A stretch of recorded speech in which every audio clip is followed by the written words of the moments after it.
City Kukatpally housing board కానీ లేకపోతే మాదాపూర్ కానీ వాటితో పోల్చుకుంటే ఇక్కడ ఉన్న అట్మాస్ఫియర్ అక్కడ ఉండదు. నేను 98 నుంచి ఉంటున్నా. అప్పుడైతే 3 లక్షలే ఉండేది, ఈరోజు 1.5. మైనస్ ఏముంది, చుట్టూరు ఇండస్ట్రీస్ ఉన్నాయి ఇక్కడ. ఈ ఏరియాకి డెడ్ ఎండ్ కదా, ఇక్కడ ఏం పెరగడానికి ఛాన్సెస్ లేవు కదా. ఓన్లీ కాలనీ ప్రజలే ఇక్కడే ఉంటారు, వీళ్ళే వెళ్తూ జాబ్స్కి వెళ్తూ వస్తూ ఉంటారు అంతే. కన్స్ట్రక్షన్ కాస్ట్ పెరిగినాయి, మా రేట్లు పెరిగినాయి, జీతాలు పెరిగినాయి, సెంట్రింగ్ రేట్ పెరిగింది. హైదరాబాద్ మహానగరంలో జీడిమెట్ల పేరు వింటే వెంటనే గుర్తొచ్చేది అతిపెద్ద పారిశ్రామిక ప్రాంతం. ప్రత్యక్షంగా వేలాది మందికి, పరోక్షంగా లక్షలాది మందికి జీవనాధారం. ఇక్కడ పరిశ్రమల్లో పనిచేసేందుకు తెలుగు రాష్ట్రాలతో పాటు పోటీగా బీహార్, మహారాష్ట్ర వంటి ఇతర రాష్ట్రాల కార్మికులు వలస వచ్చి ఇక్కడే స్థిరపడ్డారు. ఒకసారి ఈ కాలనీని ఒక లుక్కేయండి. భారీ పరిశ్రమల మధ్యలో దాగున్న జీడిమెట్ల కాలనీలకు వెళ్తే ప్రశాంతమైన పల్లెటూరికి వచ్చామా అనేంత ఆహ్లాదకరమైన అనుభూతి కలుగుతుంది. ఇక్కడ కాలనీల చుట్టూ పరిశ్రమల పొగ, కలుషితమైన నీరు, ఇదంతా ఒకప్పటి మాట. ఇప్పుడు జీడిమెట్ల అంటే హైదరాబాద్ రియల్ రంగంలో మెరుపు వేగంతో దూసుకుపోతున్న కీలక ప్రాంతం. అందుకే గతంలో వద్దు బాబోయ్ మాకు జీడిమెట్ల జాగా అనేవాళ్ళు ఇప్పుడు కొనగలమా ఇక్కడ జాగా అంటూ నోరెళ్లబెడుతున్నారు. ఇక్కడ సొంతిల్లు 10 లక్షల నుండి ఇప్పుడు 1.5 కోటికి పైగా చేరుకుంది. ₹1,00,000. 100 గజాలు అదే అపార్ట్మెంట్లో ఫ్లాట్ కొనాలంటే ఎంత 50 lakhs, మినిమం 50 lakhs, మ్యాక్సిమం ఇంక చెప్పక్కర్లే 600 స్క్వేర్ యార్డ్స్ ఉంటుంది ఒక్కొక్క. ఇండివిజువల్స్ మీకు 1,50,000, 1,50,000. Independent house 1,50,000. ఎంత 250 స్క్వేర్ యార్డ్స్ ఉంటుంది. 250 మ్యాక్సిమం. కాలనీ ఇది ఆల్రెడీ పెద్ద కాలనీ. ఇక్కడ మొత్తం 500 క్వార్టర్స్ ఉంటాయి. అవన్నీ ఇప్పుడు ఇండిపెండెంట్ అయిపోయాయి. అంటే ఇది డెవలప్ అవుతూ, నేను 98 నుంచి ఉంటున్నా. అప్పుడైతే 3 లక్షలే ఉండేది, ఈరోజు 1.5. 3 లక్షలు 1.5. డెవలప్మెంట్ పరంగా చూస్తే పెద్ద తేడా ఏం కనిపించినట్టు ఉండదు. ఎందుకంటే డెవలప్మెంట్ చాలా ఉందండి ఇక్కడ. మీకు దొరకవు.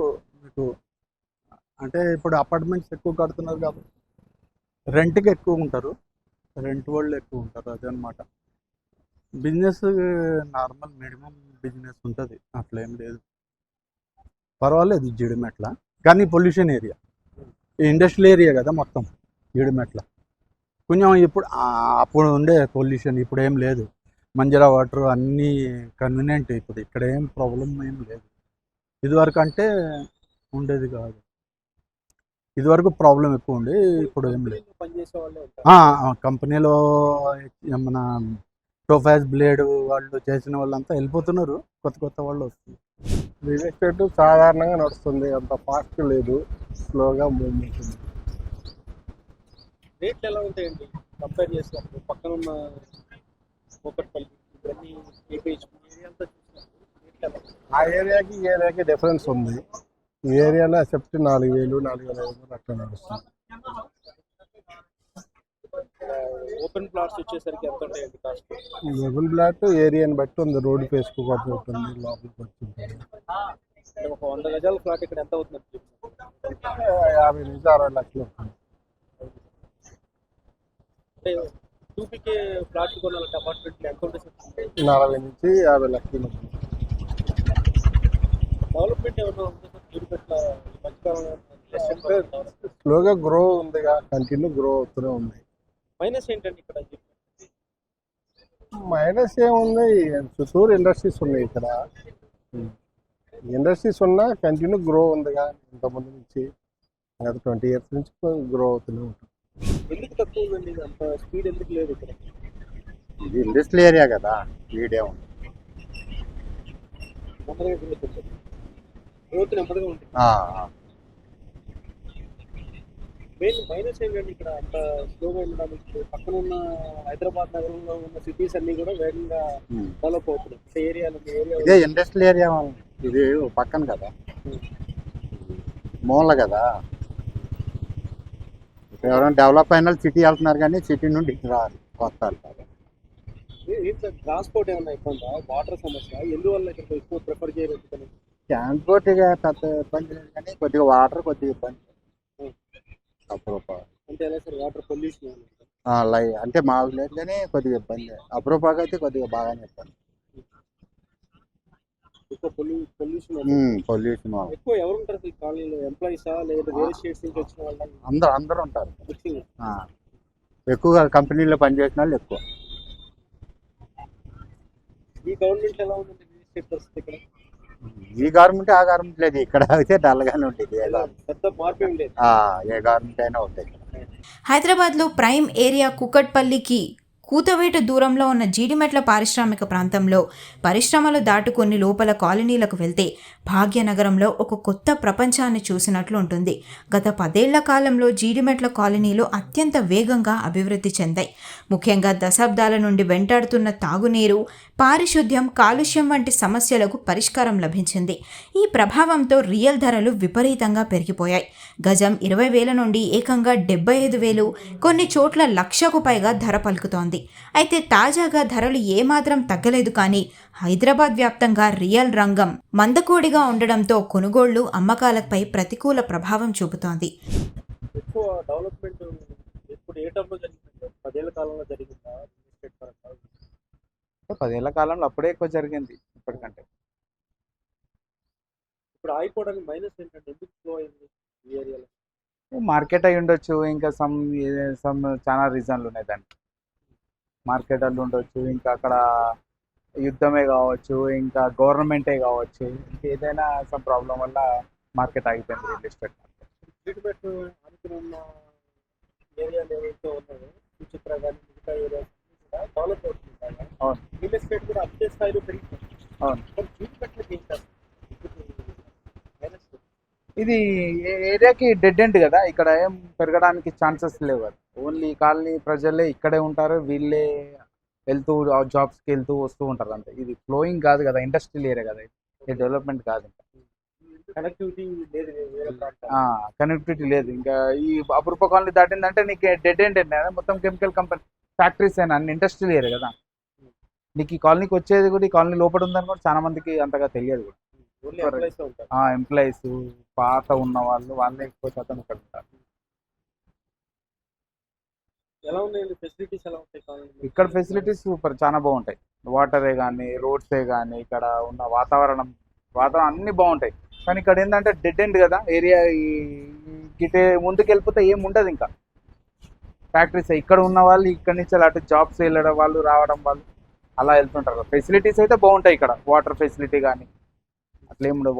దేనికైతే ప్రాబ్లం ఉంటుంది. ఎక్కువ మంది ఏంటంటే అపార్ట్మెంట్ కట్టి ఫ్లాట్లు అమ్మేస్తున్నారా, ఇండివిజువల్ హౌసెస్ కడుతున్నారా? ఎలా ఉన్నాయండి అపార్ట్మెంట్లే తక్కువ. అపార్ట్మెంట్లు ఎలా అండి? ఎంత ఎస్ఎఫ్టీలో ఎన్ని షేర్ చేస్తున్నారు? ఎలా ఉంది?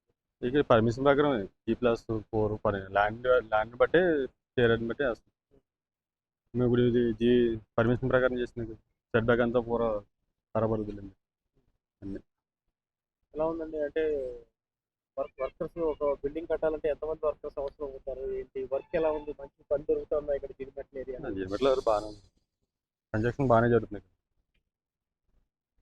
ఎలా ఉందండి? ఒక ఫ్లాట్ కొనాలంటే ఎంత అవుతుంది ఇక్కడ?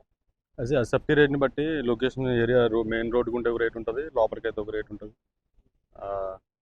డిస్టెన్స్ని బట్టి ఉంటుంది రేట్ కూడా. బస్ స్టాప్ నుంచి దగ్గర కాబట్టి ఇది రేట్ కొంచెం అటు ఇటు ఉంటుంది, లోపలికి అయితే కొంచెం తక్కువ ఉంటుంది. రేట్లు ఎలా ఫిక్స్ చేస్తున్నారు? ఎంప్లాయీస్ దృష్టిలో పెట్టుకున్నా లేదంటే బయట నుంచి వచ్చేవాళ్ళు ఇక్కడ కొనేవాళ్ళు? ఏ ఏరియా మార్కెట్ ఇప్పుడు ఒకళ్ళు ఫిక్స్ చేసింది కదా, ఏ ఏరియా మార్కెట్ ఆ ఏరియా ఉంటుంది. ఈ ఏరియాలో ఆల్రెడీ నడుస్తుంది బట్టి వెళ్తుంది. అంటే రేటు పెరుగుతూ ఉన్నా సో 100 రూపాయలు అలా ఎస్ఎఫ్టీ రేట్ పెరిగితే వెళ్తుంది అంతే. ఆల్రెడీ ఇక్కడ 4,000, 5,500, 6,000 అలా నడుస్తుంది ఎస్ఎఫ్టీ రేటు. ఆ రేటే ఉంటుంది. అంటే ఏరియా డిస్టెన్స్ని బట్టి రేట్ తేడా ఉంటుంది. లాస్ట్ ఇయర్కి ఇప్పటికి మీకు పని పెరిగిందా? పని మామూలుగా పని పెరిగింది, మా కాస్ట్ కూడా పెరిగింది. కన్స్ట్రక్షన్ కాస్ట్ పెరిగింది, కన్స్ట్రక్షన్ కాస్ట్ పెరిగినాయి, మా రేట్లు పెరిగినాయి, జీతాలు పెరిగినాయి, సెంటరింగ్ రేట్ పెరిగినాయి. ఎంత డిఫరెన్స్ వచ్చింది లాస్ట్ ఇయర్కి ఇప్పటికి? గత 2 ఏళ్ళకి ఇప్పటికి ఏమైనా భారీగా డిఫరెన్స్ వచ్చిందా కన్స్ట్రక్షన్ కాస్ట్లో? కన్స్ట్రక్షన్ కాస్ట్ అంటే ఇప్పుడు ఈ మెటీరియల్ కాస్ట్ బాగా పెరిగినాయి ఈ మధ్యకాలంలో. దాన్ని బట్టి ఇప్పుడు ఇంకా ఇంకా పెరిగే అవకాశాలు ఉన్నాయి. ఇప్పటికంటే హార్డ్వేర్ కానీ అన్నీ కూడా ఇప్పుడు ఈ మధ్యకాలంలో బాగా పెరిగింది. వాటిని బట్టి ఇప్పుడు వీళ్ళు కూడా పెంచే అవకాశాలు ఉన్నాయి. హైదరాబాద్ మహానగరంలో ఒక ప్రాంతం నుండి మరో ప్రాంతానికి కనెక్టివిటీ ఖచ్చితంగా ఉంటుంది. కానీ ఈ విషయంలో జీడిమెట్ల కాలనీల్లో వింత పరిస్థితి కనిపిస్తోంది. పారిశ్రామిక వాడ మీదుగా జీడిమెట్ల కాలనీలోకి ఎంటర్ అయ్యామంటే అక్కడితో కాలనీ ఎండ్ వరకు మళ్ళీ వెళ్ళిన దారిలోనే తిరిగి వెనక్కు రావాల్సిందే. మరో మార్గం ద్వారా వేరే ప్రాంతానికి వెళ్లడం జీడిమెట్ల కాలనీల్లో అసాధ్యం. సింగిల్ ఎంట్రీ జీడిమెట్ల కాలనీలకు మరో ప్రత్యేకత చెప్పవచ్చు. ఇదిలా ఉంటే జీడిమెట్ల కాలనీలలో ఇటీవల కాలంలో ఇంటి అద్దెలు కూడా భారీగా పెరిగిపోయాయి. సింగిల్ బెడ్రూమ్ ఇంటి అద్దె 10,000కు చేరుతోంది. డబుల్ బెడ్రూమ్ అయితే 15 నుండి 18,000 మధ్యలో నడుస్తోంది. ఇలా భారీ పరిశ్రమల చాటున దాగిన జీడిమెట్ల హైదరాబాద్ రియల్ రంగంలో సైలెంట్గా దూసుకుపోతోంది. ఇండస్ట్రియల్ ఇప్పుడు ఇక్కడ ఉన్న వాళ్ళకే ఈ కాలనీ ఇప్పుడు మీరు చూస్తున్నారు ఎంత నీట్గా ఉందో. బయట నుంచి వచ్చే వాళ్ళకి జీడిమెట్ల అనగానే అమ్మో జీడిమెట్ల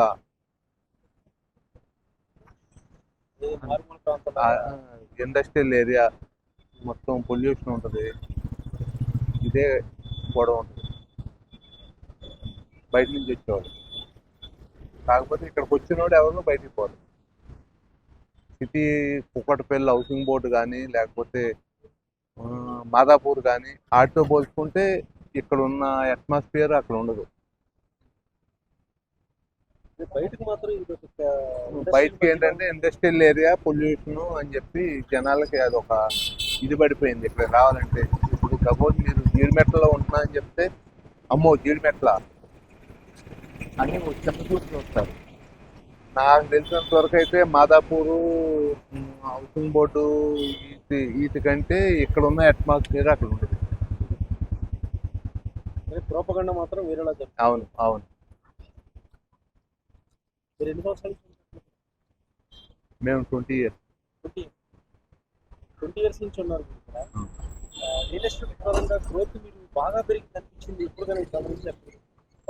ఈ కాలనీ ఈ ఏరియా పెరగలేదండి. ఈ ఏరియా మెయిన్ డ్రాబ్యాక్ అంటే అదే ఇండస్ట్రియల్ ఏరియా పొల్యూషన్. బయట నుంచి ఇక్కడ ఉన్న వాళ్ళు కొంటమే కానీ బయట నుంచి రావట్లేదు. చుట్టుపక్కల ప్రాంతాల పరిస్థితి ఎలా ఉందండి? ఎక్సలెంట్గా ఉంటాయి. ఇప్పుడు గాజుల రామారం ఉంది. గాజుల రామారం ఒకప్పుడు దీనికంటే తక్కువ. ఇక్కడ గజం 5,000 ఉన్నప్పుడు గాజుల రామారం 2,000. ఇవాళ గాజుల రామారం 1,00,000 అయింది, ఇక్కడ 70,000 అయింది. వెనకబడిపోయింది. ఇటు సూరారం ఉంది. సూరారంలో ఇక్కడ 1,000 రూపాయలు ఉన్నప్పుడు అక్కడ 500 గజం. ఇవాళ సూరారం 70,000-80,000కి వెళ్ళిపోయింది. ఇది అట్లాగే ఉంది గ్రోత్ వేగంగా. అవును. దీని పేరు జీడిమెట్ల పేరు చెప్పి చుట్టూ ఏరియా డెవలప్ అవుతుంది. అవును. జీడిమెట్ల మాత్రం అలాగే ఉంది. ఏం చేస్తే రియల్ ఎస్టేట్ లో మార్పు వచ్చే అవకాశం ఉంటుంది? ఏం చేస్తా అంటే ఎంప్లాయీస్ యొక్క ఇది దాన్ని ఏమంటారంటే జాబ్ సేఫ్టీ లేక కొంతమంది వెనక్కి అమ్మో ఇల్లు కొన్నాం అనుకో రేపు ఈ జాబ్ పోతే మనం ఎట్లా బతకాలి అనే దీంతో పోతుంది. ఈ కాలనీలో స్కూల్స్ కానీ ఎడ్యుకేషన్ పరంగా అంతా బ్రహ్మాండంగా ఉంది. కాలనీ చుట్టూ మొక్కలు కానీ వాటర్ కానీ ఏదైనా బాగుంటుంది ఇక్కడ. కాకపోతే బయట నుంచి వచ్చే వాళ్ళకి ఇప్పుడు హౌసింగ్ బోర్డులో ఉన్న వాళ్ళకో లేకపోతే అమీర్పేటలో ఉన్న వాళ్ళకో నాంపల్లిలో ఉన్న వాళ్ళకో వీళ్ళు ఏంటంటే జీడిమెట్ల అనగానే ఒక పొల్యూటెడ్ ఏరియా అని ఒక ఇది పడిపోయింది. జీడిమెట్ల అంటే రియల్ ఎస్టేట్ పరంగా వెనకబడింది అంటే లేదు కానీ బాగానే ఉంటుంది. కానీ ఇక్కడ కూడా కాకపోతే కొన్ని సమస్యలు ఉంటాయి. ఇప్పుడు వచ్చిన దీన్ని బట్టి కొంచెం గవర్నమెంట్ పాత గవర్నమెంట్ కొత్త గవర్నమెంట్ మారేసరికి అది కొంచెం గవర్నమెంట్ మారినాయి. ప్లస్ ఇప్పుడు ఇది కార్పొరేషన్ 3 చేశారు కదా, 3 సైబరాబాద్ చేసేసరికి సిబ్బంది అడ్జస్ట్మెంట్ కావడం కొంచెం దానివల్ల ఈ పారిశుద్ధ్యం కొంచెం లేట్ అవుతుంది. చేస్తారేమో సిబ్బంది పారిశుద్ధ్యం ఇప్పుడు కొంచెం కుంటుపడింది.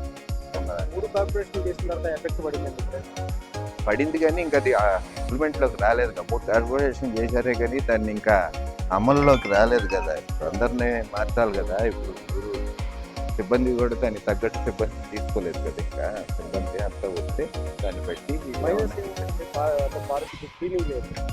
పారిశుద్ధ్యం కొనిపడింది. వాళ్ళు ఊడ్చే వాళ్ళు శానిటైజింగ్ అంతా కొంచెం ఇబ్బందిగానే ఉంది. ఏది ఇది దోమలు ఫాగింగ్ కానీ ఇది ఇదివరకు ఫాగింగ్ మాకు వీక్లీ ఉండేది. ఇప్పుడు అసలు ఆ ఫాగింగ్ అని అసలు దాని పడింది. మాకు మున్సిపాలిటీలో ఇంత ముందు తుర్కుల్లాపూర్లో ఉండేది, ఇప్పుడు కోంపల్లికి వచ్చారు. కోంపల్లి అక్కడ వాళ్ళు కోంపల్లి మున్సిపల్లో అది విలేజెస్ ఉంటాయి. కోంపల్లి విలేజ్ ఇప్పుడు ఈ మున్సిపల్ వచ్చేసిన తర్వాత మారిన తర్వాత అసలు మా కాలనీ ఉన్నంత సంగతి కూడా వాళ్ళకి తగ్గింది.